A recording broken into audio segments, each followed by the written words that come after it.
오늘은 추즈라이프 5강 예수님의 생애 네 번째 시간입니다. 십자가 부활에 대해서 나누고자 하는데요.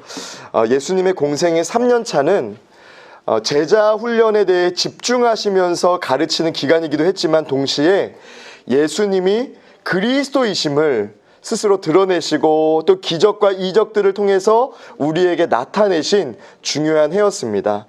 단순히 말씀만으로 혹은 어떤 놀라운 기적을 베풀고 사람들을 먹이고 치료하는 행위가 아니라 십자가를 지며 죽음에 이르는 또 죽음을 넘어서 부활하시는 이 사건을 통해서 주님이 우리의 메시아, 주님이 우리의 그리스도이심을 나타내셨다는 것입니다.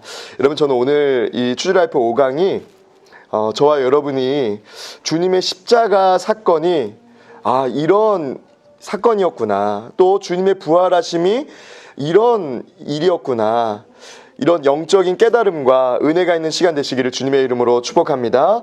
여러분, 예수님의 공생의 3년차, 특별히 이제 마지막 십자가로 오르는 그 마지막 주간을 앞두고는 예수님의 그 삶을 이렇게 정의할 수 있습니다. 예수님은 그리스도이시다라고 정의할 수 있습니다. 여러분, 그렇잖아요. 이렇게 우리의 존재 자체가 드러나는 일은요, 좋은 일이기도 하지만 두려운 일입니다. 그 사람이 이렇게 드러나면요, 여러분, 평소에는 가만히 있던 분들도 화살을 던지잖아요.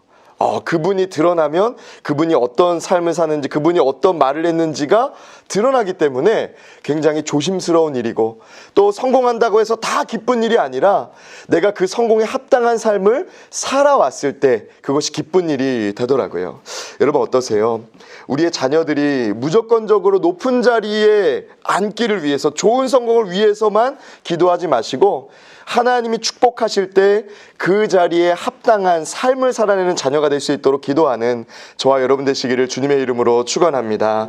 여러분, 우리가 뉴스를 통해서 잘 보시잖아요. 이렇게 어떤 분들이 정치인이나 아니면 어떤 유명한 분들이 이렇게 사람들 앞에 부각이 되고 드러나게 되었을 때 그것이 그분에게 좋은 일이 되는 것도 있지만, 어떤 경우에는요, 차라리 이분이 유명해지지 않았으면, 차라리 이분이 이렇게 주목받지 않았으면 이런 일까지는 터지지 않았을 텐데 라는 일들이 있잖아요. 여러분, 예수님은 그 하나님이 세우시고자 하는 자리, 그 십자가 자리를요, 피하지 않으셨습니다. 예수님이 하나님의 아들이심이 드러난 자리일 때 많은 사람들은 비난합니다. 여러분, 말씀의 예언대로 예수님은 철저하게 죽으십니다. 채찍을 맞으시고 죽으시고 우리를 위해서 다시 부활하셨다는 것이죠. 얼마나 피하고 싶은 일이었을지 상상하기도 어려운 일입니다. 그러나 주님은 자신을 숨기지 않고 피하지 않고 드러내셨다는 것을 기억하시면서 저와 여러분이 예수님을 믿는 성도로서 우리가 복음을 전하는 전도자로 서야 될 때 여러분, 담대하고 예수님과 같이 내가 말해야 될 것들을 말하고 내가 선포해야 될 것들을 선포할 수 있는 저와 여러분 되시기를 주님의 이름으로 축복합니다. 그 마지막 주간을 앞두고요, 화면에 보시는 것처럼 이렇게 많은 일들을 하셨습니다. 나사로를 살리신 것부터 해서 부자 청년의 영생에 대한 질문에 답을 하시고, 어린아이를 축복하실 뿐만 아니라 순환에 대해서 예고를 하시고, 또 소경 바디메오를 고치실 뿐만 아니라 은 열무나의 비유, 또 마리아의 기름 부음을 받으시는 일까지 여러 가지 일들을 하십니다. 그 중에 우리가 두 가지를 좀 주목하기 원하는데, 첫 번째로는 나사로를 살리신 사건입니다. 여러분, 우리 요한복음 11장 17절과 24절에서 27절 말씀 우리 화면에 있는데요, 우리 같이 요 화면에 표시된 말씀들 같이 읽겠습니다. 예수께서 와서 보시니 나사로가 무덤에 있은지 이미 나으리라. 마르다가 이르되 마지막 날 부활 때에는 다시 살아날 줄을 내가 아나이다. 예수께서 이르시되 나는 부활이요 생명이니 나를 믿는 자는 죽어도 살겠고 무릇 살아서 나를 믿는 자는 영원히 죽지 아니하리니 이것을 내가 믿느냐. 이르되 주여 그러하이다. 주는 그리스도시요 세상에 오시는 하나님의 아들이신 줄 내가 믿나이다. 아멘. 여러분, 나사로 죽었습니다. 그런데요, 예수님은 나사로가 아프다는 소식을 듣고 죽을 것 같다는 그 소식을 들으시고 그럼 그런 소식을 들으면 바로 이동을 해야 되잖아요. 그 집으로. 그런데 여러분 요한복음 11장의 말씀을 꼭 한번 살펴보시기 바랍니다. 예수님이요 이틀을 지체하고 가시는 거예요. 여러분들이 만약 나사로의 가족이시라면 어떻게 하시겠어요? 예수님께서 나사로에게 가신 날은 17절의 말씀을 우리가 같이 읽었지만 이미 나흘이라 라고 말씀합니다. 여러분 여기서 우리는 나흘에 혹시 성경책 갖고 계시면 동그라미를 꼭 쳐놓으시기 바랍니다. 나흘. 여러분 예수님이 부활하시고 며칠 뒤에 살아나셨죠? 나흘, 3일 뒤에 살아나셨습니다. 나사로를 살리신 사건, 나사로가 살아난 사건은 단순히 나사로라는 개인과 그 가정에 대한 역사가 아니라요. 예수님의 부활에 대한 예고편, 예수님의 부활에 대한 복선으로서 우리에게 나타난 사건이라는 거예요. 여러분, 마르다가 이렇게 말해요. 예수님의 말씀을 처음에는 깨닫지 못합니다. 마지막 날 부활 때에는 다시 살아날 줄을 내가 아나이다 라고 말합니다. 여러분, 마르다는요 지금 내 앞에 계신 예수님이 죽은 자도 살리실 수 있는 그 부활의 주님이고 생명의 주님이라는 것을 잘 알지 못하는 거예요. 죽어서 부활하게 됩니다 라는 이때 당시의 부활신앙을 말하고 있는 겁니다. 그런데 예수님은 정확하게 말씀합니다. 예수께서 이르시되 나는 부활이요 생명이니 나를 믿는 자는 죽어도 살겠고 라고 말씀하시는 거예요. 여러분 이 말씀이 저와 여러분과 또 우리 믿음 공동체에 적용되는 능력의 말씀 되시기를 주님의 이름으로 축원합니다. 부활에 대한 말씀을 우리는 분명하게 믿어야 됩니다. 여러분 마르다가 이렇게 고백을 합니다. 내가 이것을 믿느냐라는 질문에 노란색 글씨처럼 주는 그리스도시요 세상에 오시는 하나님의 아들이신 줄 내가 믿나이다 라고 고백합니다. 여러분 지난주에 수제자였던 누가 이렇게 고백을 했었죠?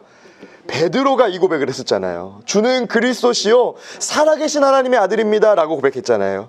하나님께서 예수님께서 그 고백을 너무나도 기뻐하신 것을 여러분 기억하시죠?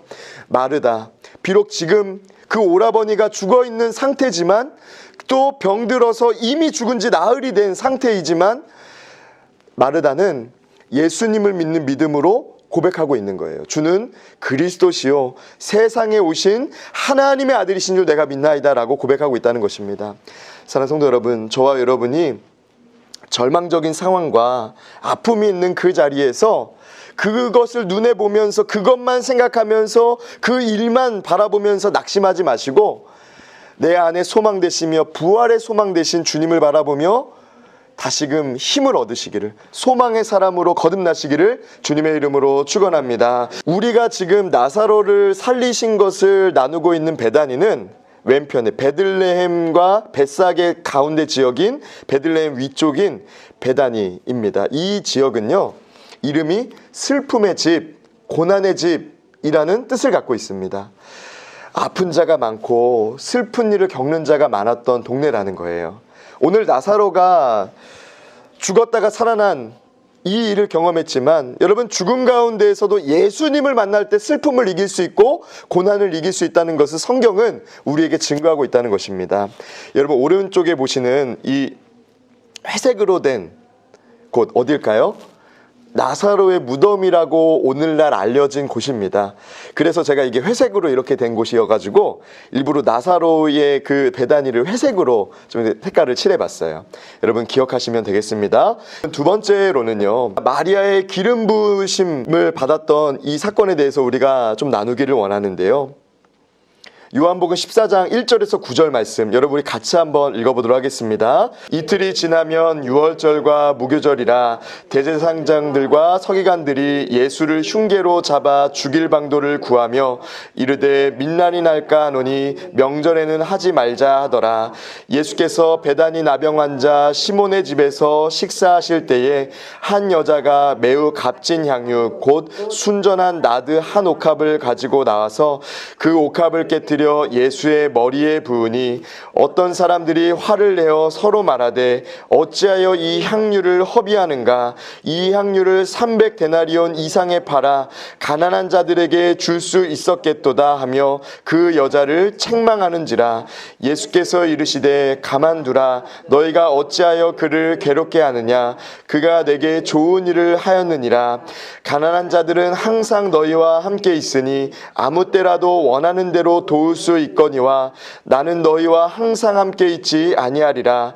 그는 힘을 다하여 내 몸에 향유를 부어 내 장례를 미리 준비하였느니라. 내가 진실로 너희에게 이르노니 온 천하에 어디서든지 복음이 전파되는 곳에는 이 여자가 행한 일도 말하여 그를 기억하리라 하시니라. 아멘. 여러분, 이 8절 말씀에 예수님께서 그 여인의 행했던 일들을 귀하게 가치 있게 여기신다는 의미로 말씀하신 내용을 우리 다시 한번 좀 읽기를 원합니다. 8절 말씀입니다. 그는 힘을 다하여 내 몸에 향유를 부어 내 장례를 미리 준비하였느니라. 아멘. 장례, 여러분 아까도 말씀드렸죠.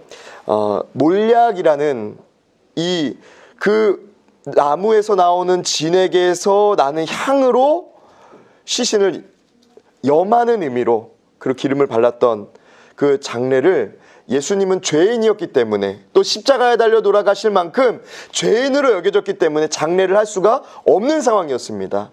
그런데 주님은 이 여인이 주님의 은혜에 감사하는 마음과 주님을 사랑하는 마음으로 향유를 깨뜨렸을 때 이 여인이 내 장례를 미리 준비했다라고 받아주셨다는 거예요. 여러분, 장례는 한 인생을 가장 높이는 시간입니다. 여러분 그렇잖아요. 오늘날에도 군인이나 경찰이 순직을 하게 되면요, 그의 계급을 한 단계 높여주기도 하잖아요. 우리도 우리의 지인과 이웃들이 또 우리의 친척들이 다른 행사나 그 가정에 어떤 일들이 있을 때에는 바빠서 못 갈 수도 있지만 꼭 가야 되는 시간 언제입니까? 장례잖아요. 여러분, 장례, 그 인생에 대해서 가장 고귀하게 여기고 그 인생을 가장 높여드리는 시간인데요, 예수님은 이 여인이 깨뜨린 향유가 내 인생을 가장 높이는 그 일이다라고 받아주셨다는 거예요. 여러분, 저와 여러분의 주의 몸된 교회를 위해 섬기는 일들, 또 성도를 위해서 섬기는 모든 일들이 하나님께서 기억하실 뿐만 아니라 특별히 오늘 예수님께서 더 가치 있게 받아주신 것처럼 여러분의 헌신과 눈물과 땀방울을 하나님께서 더 가치 있게 여겨주시는 은혜가 있기를 주님의 이름으로 축원합니다. 여러분, 우리가 이것을 좀 나누기를 원합니다. 특별히 예수님 당시의 장례 문화에 대해서 몇 가지만 말씀드리고자 하는데요, 예수님께 향유컵을 가지고 왔던 여인이 향유컵을 깨뜨렸을 때 예수님이 제자들에게 혼내지 말라고, 화내지 말라고 말씀하시면서 이 여인이 나의 장례를 미리 준비했다라고 말합니다. 여러분, 그 장례가 어떤 의미인지를 우리가 좀 깊이 살펴보고자 하는데요, 그러기 위해서는 이스라엘의 예수님 당시 장례 문화에 대해서 살펴보고자 합니다. 여러분, 몰약 잘 아시죠? 몰약. 성경에서 많이 여러 번 들어보셨을 텐데요, 이 어원은 아랍어로 매우 쓰다라는 의미를 가진 이 단어에서 왔습니다. 그러니까 몰약이라는 단어가 나오면 쓰다, 마라도 쓰다라는 히브리어잖아요. 그러니까 그것이 생각나시면 되겠습니다. 마태복음 2장 11절에는 이렇게 말씀합니다. 집에 들어가 아기와 그의 어머니 마리아가 함께 있는 것을 보고 엎드려 아기께 경배하고 보배압을 열어, 여러분 우리 이거 세 가지 같이 한번 읽어볼까요? 시작. 황금과 유향과 몰약을 예물로 드리니라. 아멘. 여러분, 예수님께서 태어나셨을 때 동방박사 3명이, 동방박사들이 예수님께 나와 이 경배하고 보배압을 드리면서 황금과 유향과 몰약을 드립니다. 황금은 예수님의 왕권을 의미하는 거예요.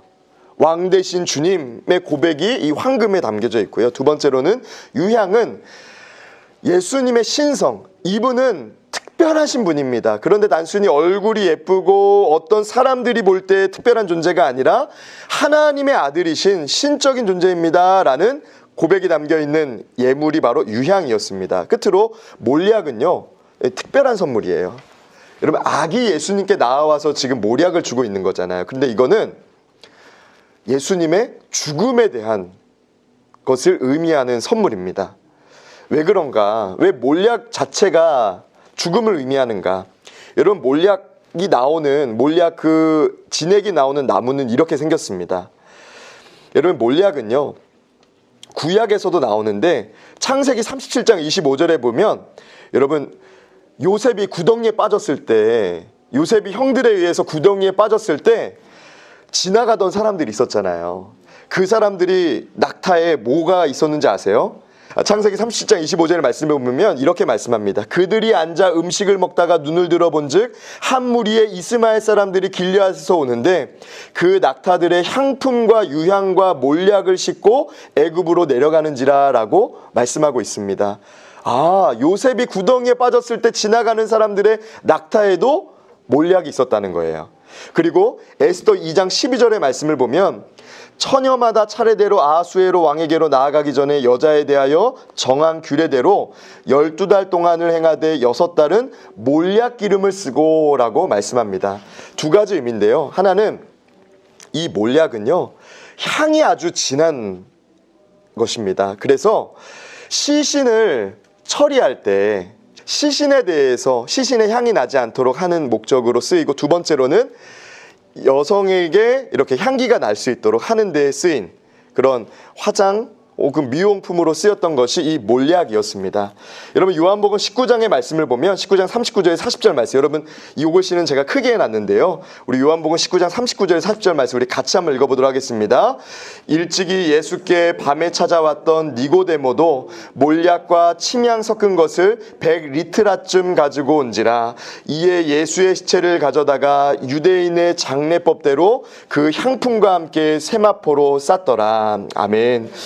유대인의 장례 풍습 중에는요, 이 고인에 대해서 추모하는 마음으로 이 무덤에 가는 사람들을 위해서, 혹은 1년 뒤에, 여러분 유대인들의 그 제사 풍습에는요, 그 장례 풍습 중에는 이분의 관을 무덤 안에 넣어놓고 1년 뒤에 다시 그 무덤에 들어갑니다.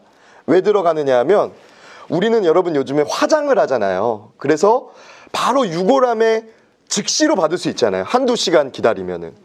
그런데 이때 당시에는 1년 뒤에 가면 이게 뼈들만 남아가지고 있는 거예요. 그래서 그걸 이렇게 수습해가지고 유골함, 낙골함에 넣는 장례 풍습이 있었습니다. 그래서 이 시신이 잘, 어떻게 보면은 뼈만 남을 수 있도록 일부러 관에 구멍도 뚫어놓기도 하고 했던 것이 예수님 당시의 장례 풍습이었습니다. 그런데 여러분, 아마 우리는 그런 경험이 없으실 거예요. 시신이 있는 곳에 그냥 들어가면은 왜 흔히들 말하는 시체 썩는 냄새가 날 수 있잖아요. 그렇기 때문에 그때 썼던 것이 이 몰약이었다는 것이죠. 몰약은 이스라엘 사람들에게 있어서 죽음을 의미하는 것이기 때문에 예수님께 드렸던 그 세 가지, 아기 예수님께 드렸던 세 가지 예물 중에서 하나가 예수님의 죽음을 의미했던 몰약이었다는 것을 여러분 생각하시면 되겠습니다. 여러분, 옥합, 옥으로 만든 뚜껑이 있는 기름을 붓는 어떤 그릇 혹은 병이라고 생각하시면 되겠는데요. 뚜껑이 있을 수도 있고 없을 수도 있는데, 이때 당시에 로마 문명권에서는 뚜껑이 있는 옥합은 더 가치 있는 것으로 여겨졌습니다. 오늘 이 여인이 성경에서는 옥합을 깨뜨렸다라고 나오는데요, 이 깨뜨렸다라는 표현은 뚜껑을 열고 붓다라는 의미도 되고, 혹은 정말로 이것을 깨뜨려서 붓는 행위도 됩니다. 그러니까 여러분, 이 깨뜨렸다라는 것, 이렇게 생각할 수 있잖아요. 아니, 그 병을 가만히 있는 병을 왜 깨트려서 붓냐. 얼마나 예수님이 무서우셨을까. 여러분 그렇잖아요. 깨트려서 부으면 무섭지 않으세요? 여러분, 뾰족한 부분이 있으면? 근데 여러분 그렇게 상상하지 마시고, 그게 아니고요. 뚜껑이 있는 것을 연체로 부었다. 또 다른 의미로는 이 위에 닫혀진 부분을 이렇게 빼고 부었다라는 의미로 생각하시면 되겠습니다. 예수님 당시의 장례 문화, 특별히 부유한 사람들이 돌을 깎아서 만든 동굴에 무덤을 할 수 있었어요. 가난한 사람들은 이렇게 이렇게 굴이나 이런 곳에 묻을 수밖에 없지만 그래도 부유한 사람들, 그래도 괜찮게 사는 분들은요, 돌로 반석 안에 무덤을 만들 뿐만 아니라 여러분이 보시면 무덤 앞쪽에 보시면 여러분 뭐가 있어요? 돌입니다. 돌이 떼굴떼굴 굴러가지고 무덤을 막는 겁니다. 이거는 아무나 다 하는 것이 아니고 그래도 어느 정도 생활이 되는 부유한 사람들이 당시 이런 무덤을 갖고 있었다는 것을 여러분 기억하시기 바랍니다. 아니 예수님 당시에 예수님이 지금 죄인의 신분인데 어떻게 그래도 좀 괜찮게 사는 분들의 무덤을 가질 수 있었을까? 예수님의 무덤을 누가 준비했는지를 우리가 주목해야 되는데요. 마태복음 27장 59절에서 60절은 이렇게 말합니다. 요셉이 시체를 가져다가 깨끗한 세마포로 싸서 바위 속에 판 자기 새 무덤에 넣어두고 큰 돌을 굴려 무덤 문에 놓고 가니라고 말씀하고 있습니다. 예수님이 자기의 죽음을 준비한 무덤이 아니라요. 또 예수님의 제자들이 준비했던 무덤도 아니라 물론 예수님을 따랐던 예수님을 믿었던 사람이지만 요셉이라는 부자가 예수님을 위해서 준비했던 무덤이었다는 거예요. 그래서 돌로 이렇게 그 무덤 앞을 막을 수 있는 그런 좋은 무덤에 있었다는 것이죠. 여러분 모든 사람들이 다 이런 무덤에 있었다는 게 아니라는 것을 생각하시면 되겠습니다. 여러분 기원전 1세기 하스모니안 초기 때부터 로마가 팔레스타인 지역을 다스렸던 시대, 그러니까 2세기 말까지 300년 동안 유대인들의 장례 풍습은 사람이 죽은 당일에 시신을 동굴 속에 안치해서 두는 방법으로 장세를 지냅니다. 며칠 있다가 장사를 지내는 게 아니라 그날 바로 하고요. 가족들은 7일 동안 애도 기간을 가졌고 이어서 30일 동안 추도 기간을 지낸 후에 그로부터 1년 뒤에 뼈를 추스려서 유골함에 넣는 방법으로 2차 장례를 치렀습니다. 여러분 여기서 기억해야 될 날짜가 두 개 있어요. 하나는 7일입니다. 그리고 두 번째로는 30일 동안 추도 기간을 갖는다는 것. 오늘날 우리는 며칠 이렇게 추도 기간을 갖죠? 3일 갖잖아요. 그거를 30일 동안 했다가 1년 뒤에 다시 찾아가서 장례를 치렀다는 거예요. 뼈를 이렇게 수습해서. 여러분 이것이 뭘까요? 당시의 납골함입니다. 감남산 성당 지하에서 발굴된 1세기의 납골함이에요. 굉장히 화려하게 장식되어 있어요. 납골함은 요즘에만 하는 건 줄 알았는데 그죠? 이때 당시에도 있었다는 거예요. 그리고 오른쪽에는 가야바라고 이름이 새겨진 납골함인데 추측하기를 이때 당시에 대제사장 가야바의 아마 납골함일 것이다 라고 사람들이 추정하는 그런 납골함입니다. 여러분 이제 유대인의 예수님 당시의 장례 풍습 잘 아시겠죠? 바로 돌아가신 날 그 무덤에 안치하고 또 일주일 동안 가족들이 추모했다가 30일 동안은 추도 기간을 가진 후에 1년 뒤에 찾아가서 뭐를 수습해요? 뼈를 수습해서 납골함에 넣었다는 것 여러분 기억하시면 되겠습니다. 여러분 요셉이 예수님을 위해서 무덤을 자기의 새 무덤을 헌신한 건요 굉장히 큰 은혜일 뿐만 아니라 향유값을 깨뜨린 여인과 같이 하나님께서 기억하시고 하나님께서 축복하실 일인 줄 믿습니다. 여러분 저는 오늘 이스라엘로 함께 가고자 합니다. 여기가 이스라엘인데요. 특별히 여러분 이렇게 황금돔이 보이는 곳은 반대편이 감람산이라는 것을 생각하시면 되겠습니다. 그러니까 황금돔 사원을 주목하지 마시고 지금 이 사진을 찍은 분이 감람산에 있구나를 생각하시면 되겠습니다. 우리는 기독교인으로서 저 황금돔을 바라보는 것이 아니라 그 황금돔 주변으로 있는 기독교 유적지들을 이렇게 생각하셔야 되는데요. 황금돔 사원 맞은편에 예수님 눈물교회가 있고요. 또 기드론 골짜기, 다윗에게 정말로 눈물로 바라볼 수밖에 없는 장소가 있고 또 통곡의 벽이 있습니다. 여러분 감람산 영어로는 마운트 오브 올리브라고 하는데요. 예루살렘 동쪽에 있는 올리브산, 감람산이라고 생각하시면 되겠습니다. 이 감람산은 유대인들에게 있어서 굉장히 중요한 산이에요. 왜냐하면 주님의 임재가 이곳에 임하신다. 그래서 감람산에 묻혀진 유대인들, 감람산에서 가까운 시신들로부터 부활한다라는 그런 믿음이 있기 때문에 여러분 유대인들은요 저 외국에 살다가도 무덤은 이곳에 있기를 원해요. 그래서 여러분 예루살렘 이 황금돔 사진을 보실 때 그 앞에 네모 상자 같은 그런 돌들이 보이시면 그곳이 무덤가라는 것을 여러분 생각하시면 되겠습니다. 잠시 후에 또 보도록 하겠습니다. 여러분 아래 보시는 것이 무덤인데요. 조금 더 이제 자세히 보도록 하겠습니다. 여러분 이 감람산, 특별히 감람산에서는 눈물이라는 주제로 이곳을 순례하시면 참 은혜가 되실 것 같습니다. 첫 번째로는 다윗의 눈물인데요. 어디일까요? 이 황금돔 아래 지역에 있습니다. 요 부근입니다. 요 아래 부근인데요.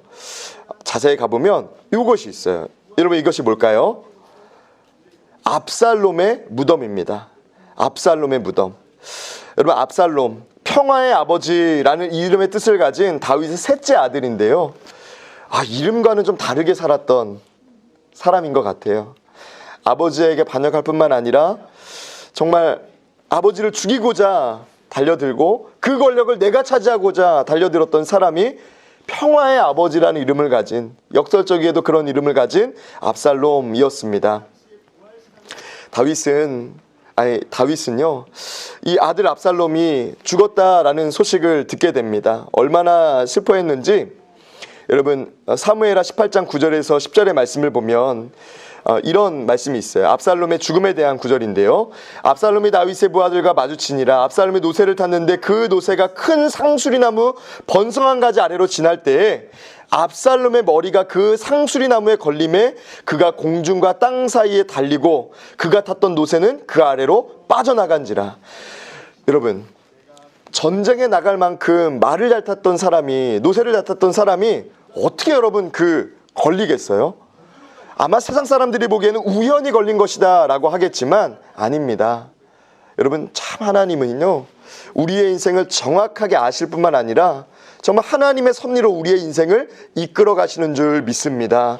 여러분 압살롬은 머리가 굉장히 아름답고 멋진 사람으로 알려진 사람이었거든요. 그런데 그의 죽음 앞에서 그 머리는 오히려 장애물이 되잖아요. 이 머리가 상수리나무 가지에 걸려가지고 여러분 하필이면 상수리나무에 그때 걸렸고 하필이면 그때 몸이 떴으며 하필이면 그가 탔던 말이 떠나갔다는 거예요. 여러분 우연이 아닙니다. 그의 인생을 정확하게 기억하신 하나님께서 그에게 역사하신 일인 줄 믿습니다. 여러분 우리의 인생을 정확하게 아신 하나님께 여러분 이런 우연들로 말미암아 아픔과 고난을 당하는 인생이 아니라 우리가 하나님 앞에 신실하게 살아냄으로 말미암아 우리의 인생이 아무도 보지 않는 곳에서도 축복의 걸음으로 걸어갈 수 있는 저와 여러분의 삶이 되시기를 주님의 이름으로 축원합니다. 여러분 사무엘하 18장 32절 말씀, 왕이 구숫사람에게 묻되 젊은 압살롬은 잘 있느냐? 구숫사람이 대답하되 내 주 왕의 원수와 일어나서 왕을 대적하는 자들은 다 그 청년과 같이 되기를 원하나이다 라고 돌려서 말합니다. 여러분 다윗 어땠을까요? 사무엘하 18장 33절 우리 같이 한번 읽어보도록 하겠습니다. 함께 읽겠습니다. 왕의 마음이 심히 아파 문으로 올라가서 우니라. 저가 올라갈 때에 말하기를 내 아들 압살롬아 내 아들 압살롬아 내가 너를 대신하여 죽었다면 압살롬 내 아들아 하였더라. 아멘. 여러분 이 감람산 특별히 예수님 이전에 다윗의 눈물이 있었던 장소라는 것을 여러분 기억하시기 바랍니다. 저는요 여러분이 황금돔 사진을 보시거나 이스라엘 사진들을 보실 때 꼭 이 곳을 보시면서 저곳은 다윗의 눈물이 있었던 곳인데 압살롬이 정말로 회개하지 않고 자기 욕심대로 살아가다가 상수리나무에 걸린 곳이고 다윗이 그렇게 눈물을 흘렸던 곳인데 라고 여러분 이곳을 바라보시면 되겠습니다. 두 번째로는 예수님의 눈물이 있는 곳입니다. 여러분 예수님의 눈물 교회인데요 얼마나 예쁜지 몰라요. 그리고 여러분 교회의 모습이 눈물방울처럼 이렇게 생겼어요. 너무 예쁘죠? 네, 너무 예뻐요.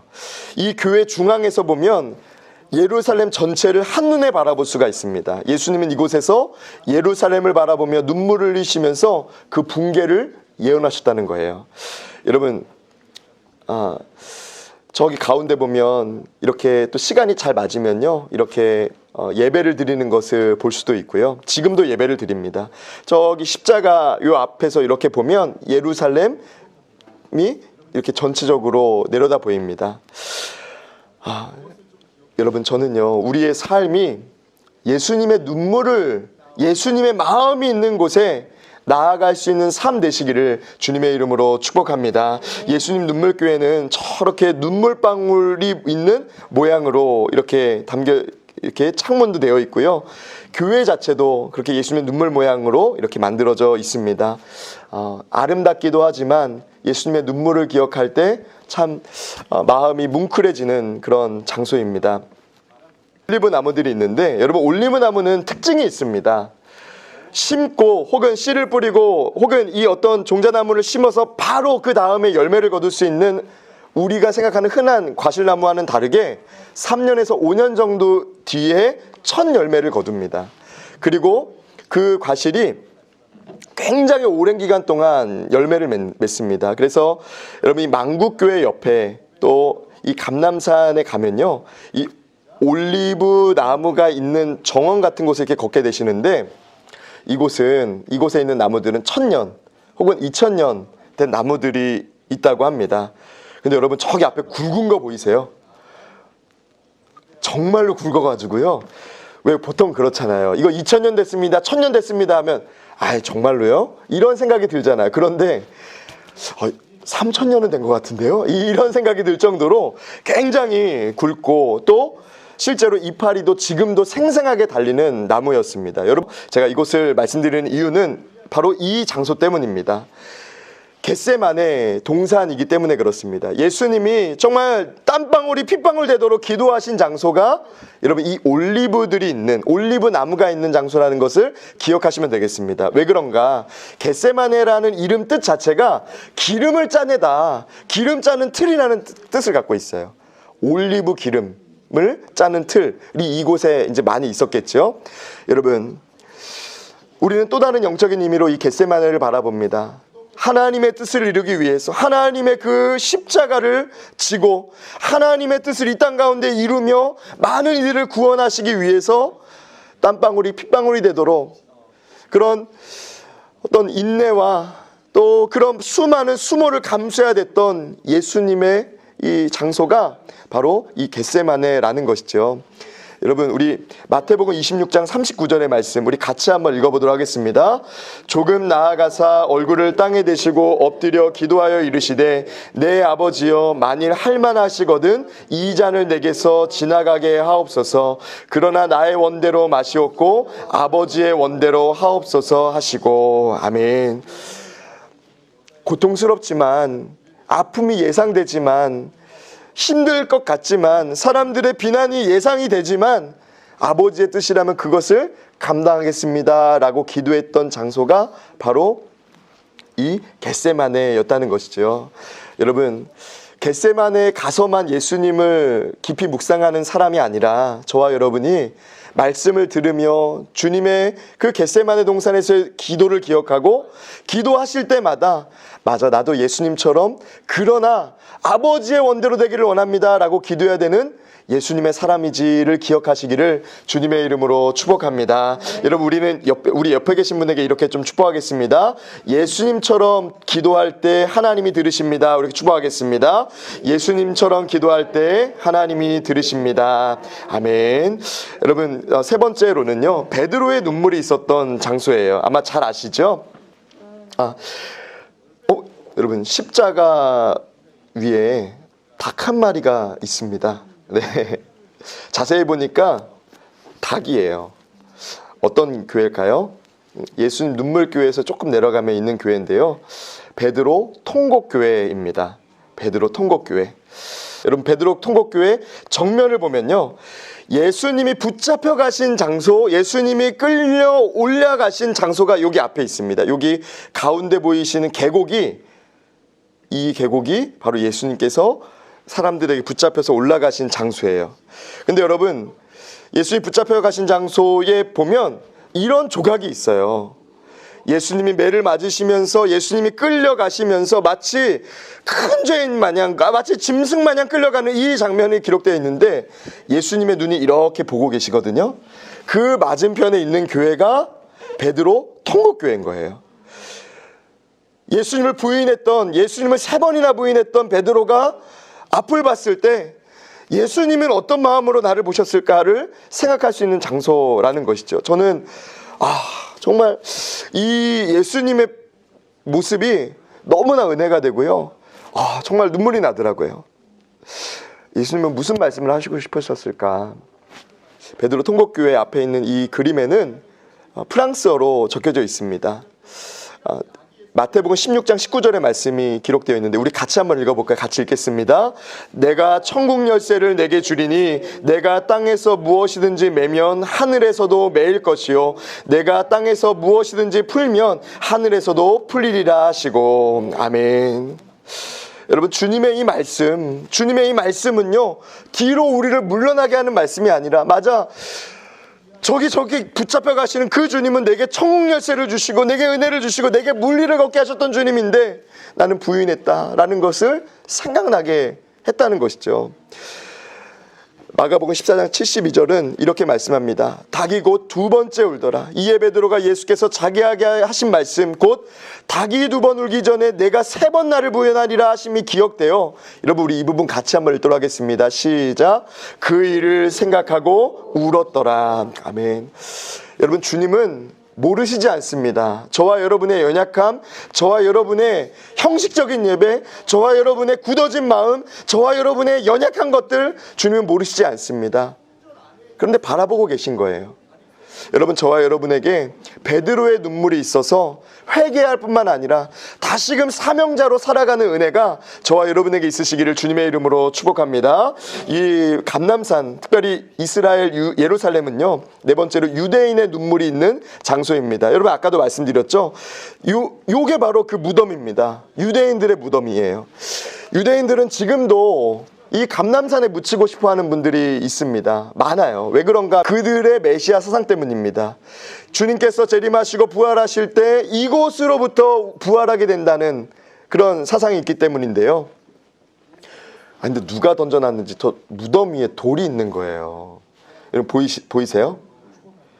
근데 여러분, 이거 그냥 뭐 장난삼아 혹은 던진 돌이 아니라 이것은 히브리어로 쯔로르라고 합니다. 쯔로르. 이 고인을 추모하고 또 이 고인의 인생이 영원히 하나님께 기억됩니다 라는 의미로 돌을 놓았던, 이 돌을 놓으며 추모했던 것을 생각을 하게 되는데요. 여러분, 그렇습니다. 이 찌로르, 이 돌은요 영원한 삶, 하나님께서 기억하시는 삶이라는 의미가 있는 거예요. 여러분, 우리는 보통 무덤에 가면 무엇을 놓죠? 우리 권사님 꽃을 보통 놓잖아요. 그런데 유대인들에게 있어서 보통 이스라엘 사람들은 꽃은 시드니까, 꽃은 또 꽃잎도 떨어지고 시들고 이러니까 영원히 변하지 않는 반석 혹은 돌이라는 의미에서 돌을 올려놓는다고 합니다. 여러분, 이 돌 보실 때 혹시 영화 생각나는 거 있지 않으세요? 쉰들러 리스트.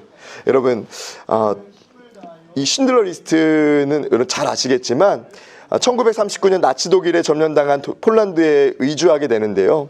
이 쉰들러는 처음에 나치와 결탁해 임금을 줄 필요가 없는 유대인을 자신의 공장의 인력으로 이용했지만 나중에는 유대인 회계사 이자크 스턴의 영향으로 마음속에 양심을 발견하고 그들을 건져내는, 구출하는 노력을 하게 됩니다. 그런데 여러분, 마지막 장면이 인상적이에요. 우리 같이 한번 좀 보도록 하겠습니다.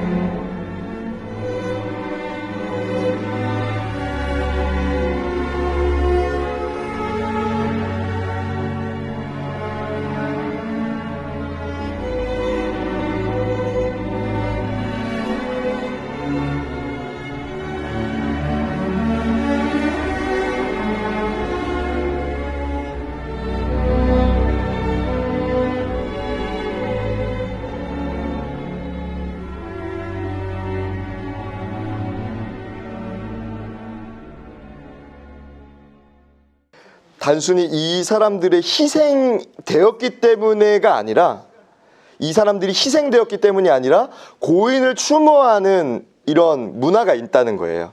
유대인들에게는 그런 문화가 있습니다. 여러분 요거를 생각하시면 되겠습니다. 여러분 페이지 63쪽에서 66쪽을 보시면 예수님이 공생의 3년차 중에 마지막 주간에 대한 내용들이 나옵니다. 우리 신약의 강 페이지 63쪽에서 66쪽을 보시면 예수님의 공생의 3년차의 마지막 주간에 대한 내용이 나오는데요. 의미하는 바가 예수님은 그 메시아다, 예수님은 그 그리스도다 라는 것을 여러분 꼭 기억하시기를 바랍니다. 예수님이 우리가 고대하던 구약이 말하는, 또 많은 이 유대인들이 그렇게 고대하던 메시아 그리스도라는 것을 이 예수님의 죽음이 우리에게 가르쳐주고 있다는 거예요. 여러분 특별히 여섯째 날을 제가 검은색으로 이렇게 표시를 해놨는데요. 우리가 성금요일이라고도 말합니다. 성금요일이라고도 우리가 화면에 보시면 제가 검은색 글씨로 여섯째 날 금요일을 이렇게 표시해놨는데, 이 금요일을 성금요일이라고 합니다. 왜 그런가 하면 예수님께서 가상칠언 말씀하시고 이제 운명하신 날이기 때문에 그렇습니다. 여러분 이 페이지 63쪽에서 66쪽의 내용들을 여러분 한번 자세히 보시면 좋을 것 같고요. 예수님이 붙잡혀 가시고 그 십자가를 지고 걸으셨던 길을 십자가의 길, 비아 돌로로사라고 말합니다. 라틴어로 고통의 길을 의미하는데요. 이스라엘의 예루살렘에서 갈보리까지, 골고다까지 십자가를 지고 가신 예수님의 고난의 길을 의미합니다. 안토니아 요새에서 성묘교회로 가는 약 600m의 거리로 예수님께서 십자가에 못 박히시까지 걸었던 길을 의미합니다. 지도상으로 보면 이런 지역인데요. 이 지역은 현재 무슬림들이 거주하는 지역, 기독교인들이 거주하는 지역, 유대인들이 거주하는 지역, 이렇게 다양한 지역을 포함하고 있습니다. 여러분 골고다, 갈보리라고도 하는데요. 골고다와 갈보리 같은 곳을 의미합니다. 갈보리는 라틴어에서, 골고다는 아람어에서 유래된 말인데 뜻은 해골의 장소라는 뜻입니다. 그래서 여러분 갈보리 산 위에를 부르시면서 골고다가 생각난다, 틀리지 않으신 거예요. 네, 다르지 않은 장소이기 때문에 그렇습니다. 예루살렘 성벽 밖에 자리 잡고 있는 예수님께서 십자가형을 당하신 곳입니다. 요한복음 19장 17절은요 이렇게 말합니다. 그들이 예수를 맡음에 예수께서 자기의 십자가를 지시고 해골이라 하는 곳에 나가시니 라고 하는데요, 히브리 말로 골고다라고 표현되어 있습니다. 갈보리, 골고다 같은 곳이란 것을 생각하시면 되고요. 바로 이 장소입니다.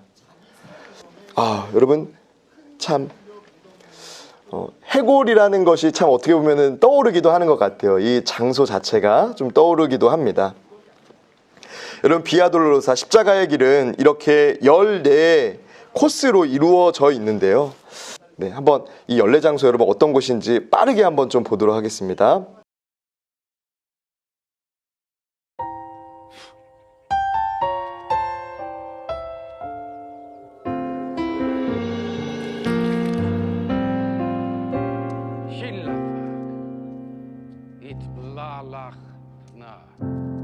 예수, 흠도 죄도 없는 당신이 깊이 감춰둔 내 죄로 인하여 하나님의 어린 양 속죄의 제물 되어 저주받은 나무에 달리셨네.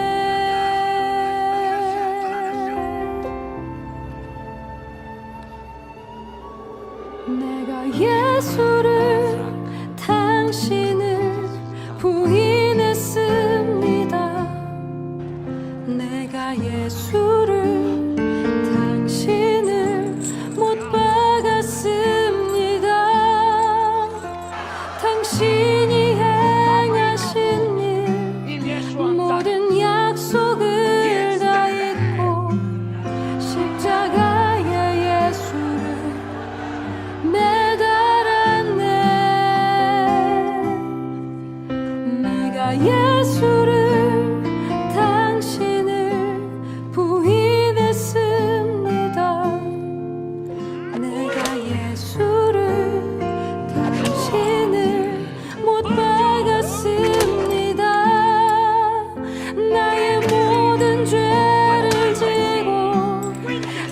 부르짖게 인도하시는 내가 예수를 못 박았습니다.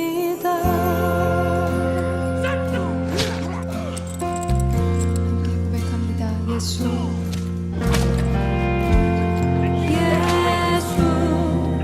흠도 죄도 없는 당신이 깊이 감춰둔 내 죄로 인하여 하나님의 어린 양 속죄의 제물 되어 저주받은 나무에 달려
길 아무도 없이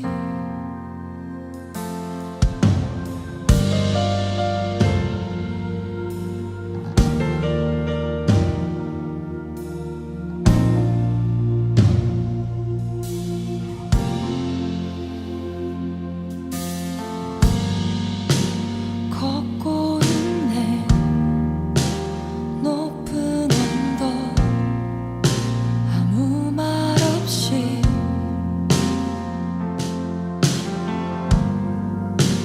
걷고 있네 거친 그 길 아무도 없이 지친 발걸음 흐르는 눈물 온 땅을 적시네 십자가 내 죄 사했네 날 대신하신 한없는 사랑 어린 양 다시 사셨네 크고 놀라운 그 사랑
걷고 계십니다. 십자가를 질 수 있나 주가 물어보실 때 죽기까지 따르오리 저들 배랑하였나 우리의 심령 주시니 우리의 심령 주의 것이니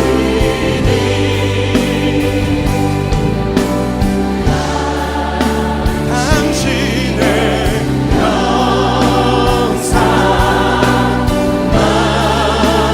드소서 주님도 나랑 살아갈 동안 사랑과 충성 우리 주님의 십자가를 바라보며 함께 기도합시다. 죽기까지 순종하신 십자가의 그 길 이제 우리에게 맡겨주신 십자가를 지고 주님을 따르겠습니다. 넘어지고 실패하는 것 같아 보여도 주님께서 보이신 생명의 길을 우리가 따르겠습니다. 우리 함께 결단하며 기도합시다.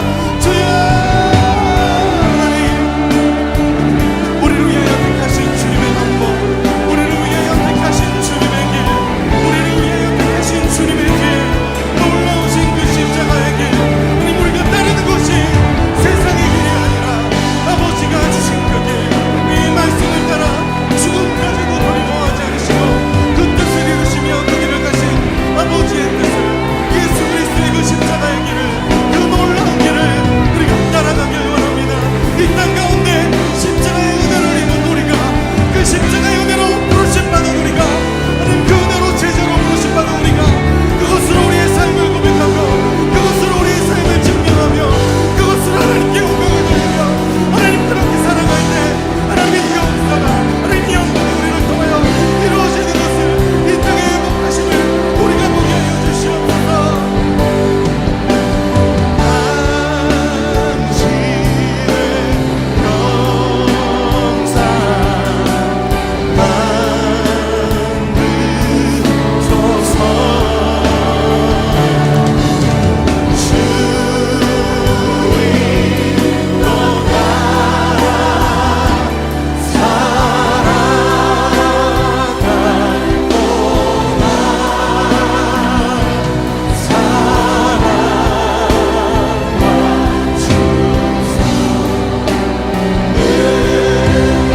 주님의 사랑 앞에 우리 다시 한번 고백합시다.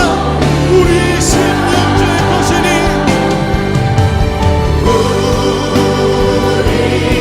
우리의 심령 주의 것이니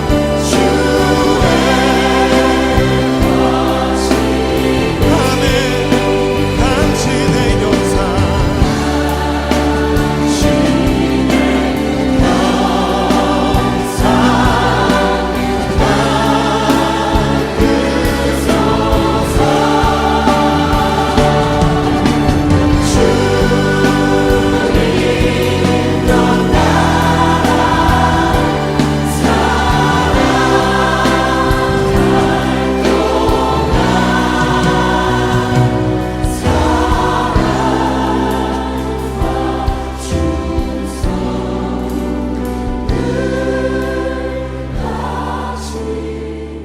여러분, 이런 영상에 나온 것처럼 예수님의 십자가 길은 결코 가깝거나 짧거나 혹은 쉬운 길이 아니었습니다. 그곳에는 언덕도 있었고요. 또 그곳에는 많은 사람들이 주변에 있었기 때문에 주변 사람들로부터 수많은 비난을 받으면서 걸어야 됐던 길이었습니다. 여러분, 우리는 십자가의 길을 걷는 사람이라고 하잖아요. 성도는 예수님의 마음을 품고 십자가의 길을 걷는 사람이라고 표현하기도 하잖아요. 저와 여러분의 삶이 사람들로부터 박수받지 않아도 우리보다 앞서 십자가 길을 걸으셨던 예수님을 기억하며 그 길을 묵묵히 걸어갈 수 있는 저와 여러분의 삶이 되시기를 주님의 이름으로 축원합니다. 여러분, 끝으로는 우리가 부활에 대해서 좀 이렇게 나누고자 하는데요. 부활하신 주님, 여러분 우리 마태복음 28장 16절에서 20절 우리 마지막으로 같이 한번 읽도록 하겠습니다. 11제자가 갈릴리에 가서 예수께서 지시하신 산에 이르러 예수를 배웠고 경배하나 아직도 의심하는 사람들이 있더라. 예수께서 나와 말씀하여 이르시되 하늘과 땅의 모든 권세를 내게 주셨으니 그러므로 너희는 가서 모든 민족을 제자로 삼아 아버지와 아들과 성령의 이름으로 세례를 베풀고 내가 너희에게 분부한 모든 것을 가르쳐 지키게 하라. 볼지어다 내가 세상 끝날까지 너희와 항상 함께 있으리라 하시니라. 아멘. 여러분, 부활에 대해서 우리가 이제 초대교회의 내용을 나누면서 부활에 대해서 우리가 자세히 나눌 예정입니다. 그렇기 때문에 오늘은 특별히 제자들에게 나타나신 부분에 대해서만 제가 말씀을 드리고자 하는데요. 마태복음에는 막달라 마리아와 다른 마리아에게 먼저 예수님이 나타나신 것으로 나옵니다. 그 후에 11제자가 갈릴리에서 예수님을 만났다고 기록되어 있고요. 마가복음은 안식 후 첫날 막달라 마리아가 먼저 예수님을 보고 그 다음 시골로 내려가는 두 제자가 예수님을 만났다고 기록하고 있습니다.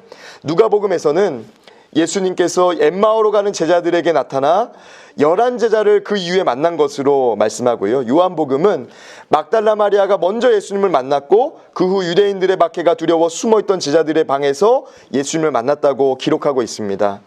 여러분, 조금 비슷한 것 같은데 좀 다르게 들리시죠? 복음서에 따라서 이렇게 예수님을 만난 사람과 순서가 차이가 있습니다. 그러나 부활하신 예수님을 만난 사람들은 예수님께서 약속하신 부활의 소망을 실제로 체험하고 후의 기도에 힘쓰며 제자에서 그냥 어떤 것을 단순히 배운 사람에서 사도로 보내심을 받은 사람으로 거듭나게 되었다는 것을 기억하시면서 부활의 주님을 만난 사람, 부활의 주님을 믿는 사람에게는 능력이 있음을 고백하는 저와 여러분 되시기를 주님의 이름으로 축원합니다. 여러분, 우리 십자가와 부활, 절망적인 사건이 아닙니다. 십자가의 죽음과 부활하심은 여러분 우리에게 소망이 될 뿐만 아니라 우리의 인생에 있는 모든 고난과 아픔과 어려움을 소망의 주님께서 우리를 돌보시는구나를 경험하게 하는 은혜의 사건인 줄 믿습니다. 저와 여러분이 십자가와 부활의 증인으로 살아가시기를 주님의 이름으로 축복합니다. 우리 다음 주부터는요, 이 십자가와 부활의 증인되었던 우리 초대교회 성도들에 대해서 함께 나누도록 하겠습니다. 이렇게 오늘 추즈라이프 5강 예수님의 생애 4번째 십자가 부활에 대해서 마치겠습니다.